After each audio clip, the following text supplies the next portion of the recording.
আচ্ছা, তোমরা চুলের জন্য কে কে কি তেল ইউজ করো? আমি কিন্তু সর্ষের তেল বা নারকেল তেল, এই দুটো তেলই ইউজ করি। আর চুলের খুব খারাপ অবস্থা হয়ে যাচ্ছে। এখন তো বর্ষাকালে এত চুল উঠছে। আর তেল সবসময় দেওয়া হয় না, যেহেতু আমি বাড়িতে সর্ষের তেল বা নারকেল তেল বানিয়ে দিই। তো যার জন্য শেষ হয়ে যায়, আর শেষ হয়ে গেলে না আর সেটা বানানো হয় না, কিছুদিন গ্যাপ চলে যায়, তারপর আবার হয়তো বানাই। তো আজকে বসে পড়েছি তেল বানাবো বলে, কারণ অনেক দিন হয়ে গেছে চুলে তেল দেওয়া হচ্ছে না, চুলে 12টা বেজে যাচ্ছে। তো এই যে এইগুলো লেবুর খোসা, না এটা আমি চুলে দেব না। এটা আমি স্কিনের জন্য তেলটা বানাবো। কারি পাতা আর এই লেবুর খোসা আর তেল, নারকেল তেল, এটা আমি গা হাত পায়ে লাগাই, তা যার জন্য এটা আমি বানিয়ে নেব। এটা আমার শেষ হয়ে গেছে। আর এখানে নিয়েছি কারি পাতা, এখানে আছে জবা ফুল, আর এখানে আছে মেথি। তো এটা চুলের জন্য বানাবো। নারকেল তেলও দিই, আর কখনো আমি সর্ষের তেলও দিই, যখন যেটা। কেনা তেল আমি অন্য কোনো তেল আমি ইউজ করি না। এই যে নারকেল তেল, আজকে নারকেল তেল আছে, নারকেল তেল দেবো।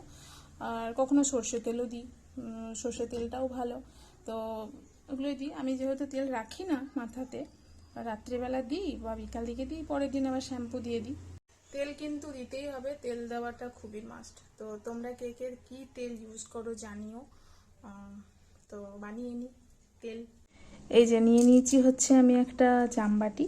এইটা তেলের জন্যই আমি ইউজ করি, কারণ স্টিলের বাটিতে করলে না স্টিলটা বাটিটা পুড়ে যায়। তো যার জন্য আমি এটার মধ্যে প্রথমে করে নেব স্কিনের জন্য তেলটা রেডি, তারপরে লাস্টে করব চুলের জন্য। তো এখানে আমি স্কিনের জন্য পরিমাণ মতন তেলটা দিয়ে দেব। তেল আমি নিয়ে নিচ্ছি, এটা আমার অনেক দিন চলে যাবে।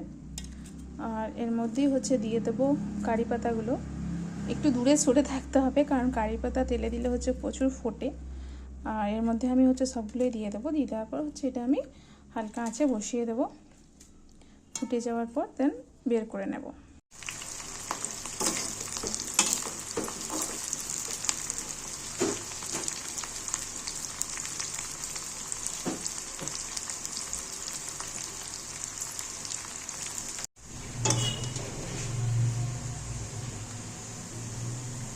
আর এই যে এখানে আমার চুলের জন্য তেলটা রেডি হয়ে গেছে। আর এই যে এখানে জবা ফুলটা কিন্তু তেলের মধ্যে দিয়ে রাখা যাবে না, কারণ তাহলে তেলটা খুব তাড়াতাড়ি জবা ফুলের মধ্যে সোপ করে নেয়। তো যার জন্য আমি জবা ফুলটা দিয়ে সঙ্গে সঙ্গে বের করে আমি ছেঁকে নিয়েছি। আর এখানে কারি পাতাটা আর মেথিটা রয়েছে। মেথিটা তেলের মধ্যে রাখবো, তাহলে ভালো একটু মেথিটা থাকলে। তো আমি তেলগুলো একটু কৌটোর মধ্যে আমি ছেঁকে নেব। এই যে তেল আমার রেডি। আর এই বোতলগুলো আমার মানে আমি লাগাই টোনারের। তো এইগুলো আমি ফেলি না, এই বোতলগুলো কিন্তু অনেক কাজে লাগে। ওইটা আমার ক্রিমের।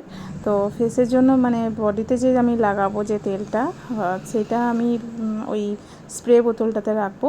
আর চুলের জন্য রাখবো এই ক্রিমের বোতলটাতে, তাহলে সুবিধা, যেহেতু ওর মধ্যে মেথি আছে। তো এই বোতলটা থেকে নিয়ে লাগানোর জন্য সুবিধা হবে। তো ওই যে বাদবাকি যা কিছু আছে ওগুলো আমি মুছে মাছে বেশ চুলের মধ্যে লাগিয়ে নেব। তো দেখুন কত সুন্দর লাগছে তেলগুলো দেখতে। বেশ হয়ে গেল অনেক দিনই, বেশ আমার চলে যাবে। এবার আমি চুলের মধ্যে যা কিছু বেঁচে আছে সবটা লাগিয়ে নিই। তো কেমন লাগলো জানাবেন। তো এই পর্যন্তই। ভালো থাকবেন, সুস্থ থাকবেন। টাটা।